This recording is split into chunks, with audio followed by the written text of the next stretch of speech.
everybody, and this is just a follow-up video from last night's class, so that was on Monday the 10th of March. I did mean to sort of talk through the first assignment of the exercises relating to the print tools, and somehow at the end of the class I forgot to do that, so my sincere apologies. So as part of the learning activities, obviously you're aware that so many of the resources in legal research are actually electronic these days. So one of our concerns is that while accessing electronic resources is actually very easy, there's a need to understand the complexity of the resources before you actually sort of get in and sort of start navigating through them. A lot of legal information resources do have a very set structure, and we just feel that it would be very valuable for everybody to get an understanding of the range of resources that are out there in the traditional print mode before actually then moving on to the electronic resources. The activity that we're asking you to undertake has been included in the past iterations of this course, and all the participants have found it exceptionally valuable because it's a very condensed way of getting some insights into the role, the function, the typical characteristics, if you like, of some of those tools. So yes, it's all about online legal research, but yes, we're going to go one step back and look at the print tools first. So the information about the assignment in two places really. One in the study guide. There's a full description there of the requirements for the activity. That's on pages 16 onwards. So it's the title, assignment number 1, Review of Legal Research Tool. So please go there and take a good look. Then also on the Blackboard website, under Module 1, all of the learning activities in Module 1, Introduction to Australian Law, you can go to Exercises, the section of the website of the module that says Exercises, and there you've got some information again and the resources that you need to undertake this. In the past, obviously we've run it in a face-to-face mode, so everybody's in the same classroom. We've been able to negotiate all of the arrangements around the different tools. It's a little bit different where we're so distributed and running in an online mode.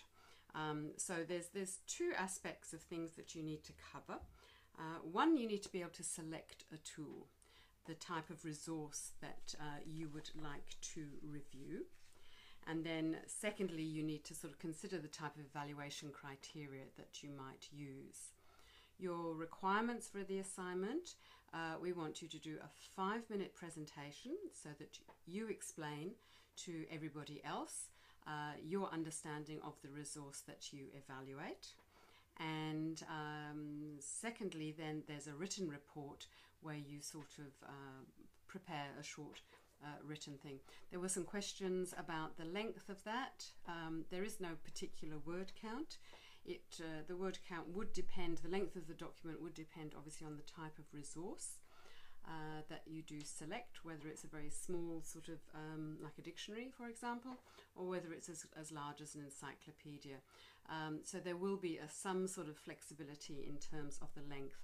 The important thing is to be succinct in your evaluation, to be very, I suppose, critically aware of the resource, and to then write that up in a condensed, lucid fashion.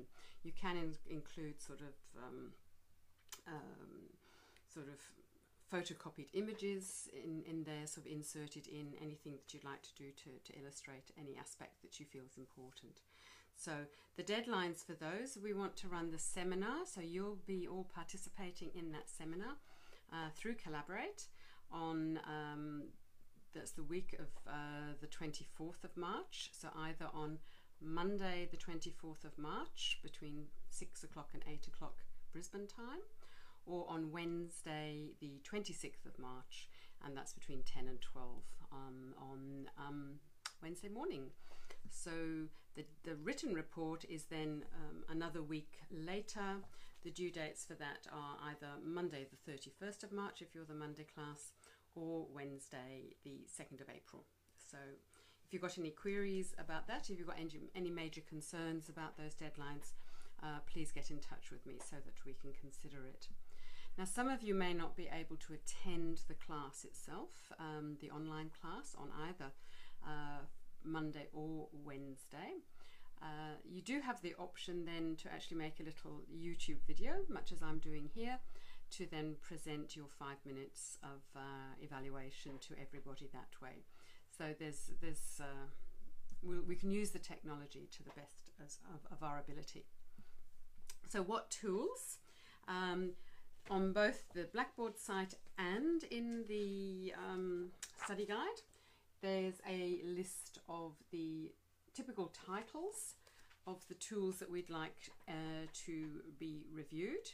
These include dictionaries, and one of the things we discussed in class was the complexity of the language in the legal environment, and so the dictionaries are actually quite important as starting points very often in terms of understanding the terminology.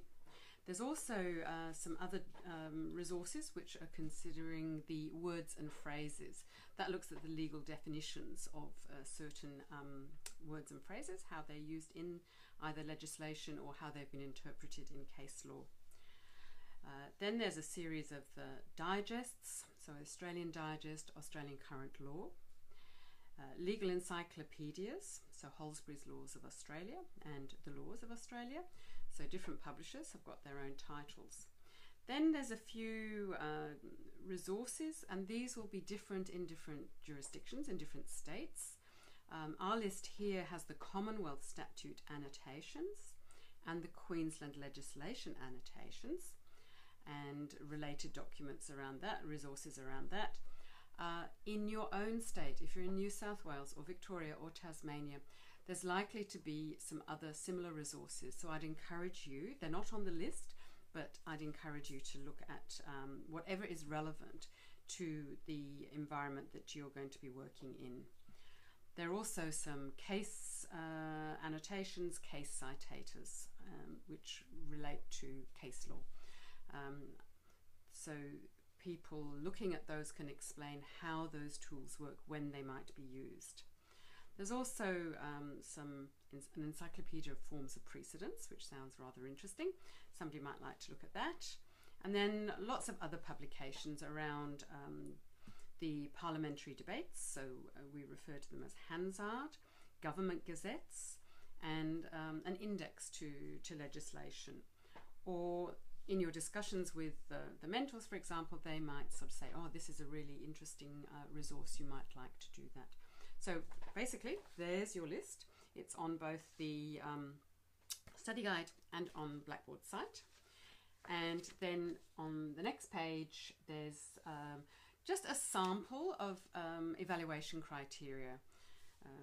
QUT has sort of covered all of the reference, how to review and evaluate reference materials.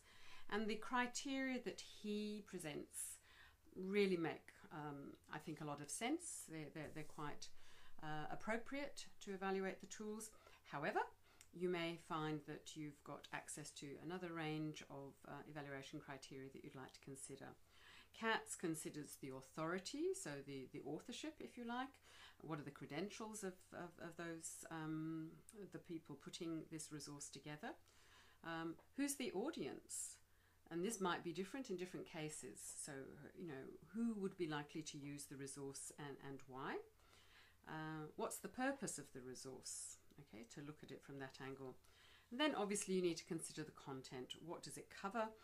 How extensive it is, how timely, how current, all of those type of things. So there's a lot of stimulus questions in the evaluation criteria. Not all will be relevant, but it's up to you to use your professional opinion along those lines. Importantly, there's also some questions around format, and this is the bit that we really want to try and help you understand as well, because obviously once you move from the print to electronic, you lose the physical sense of format. So the organization of the resource is going to have some relevance to you. So think about that.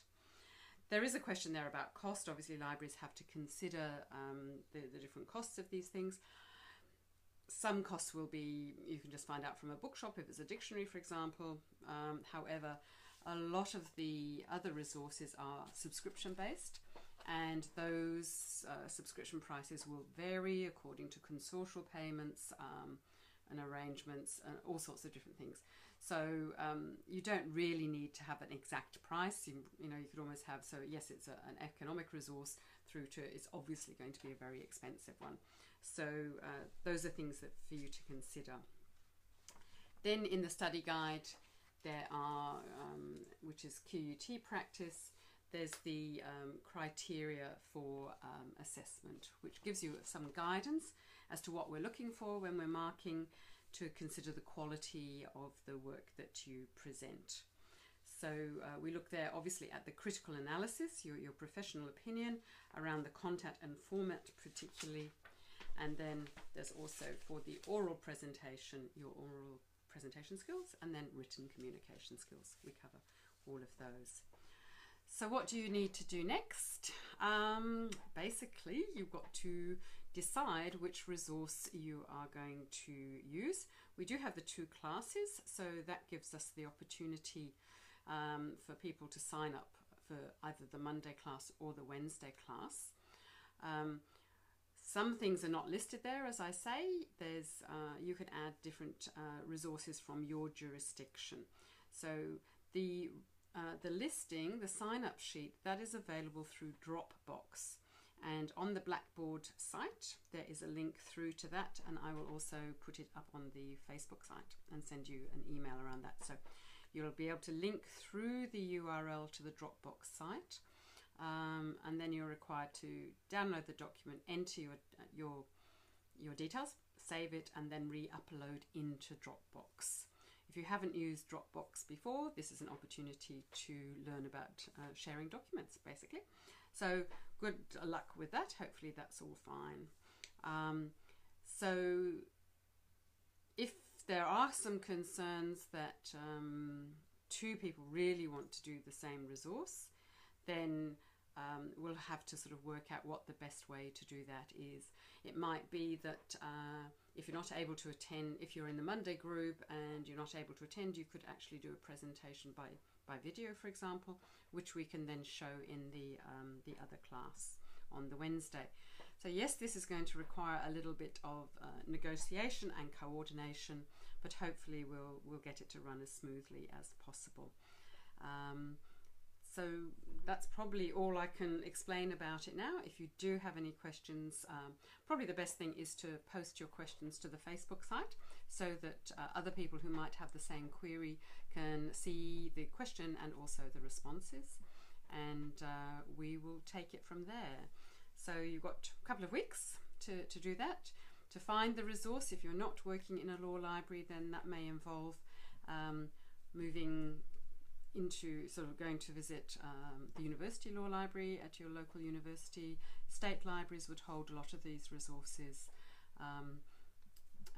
Other types of libraries may have them as well. So or just touch base with people in your area.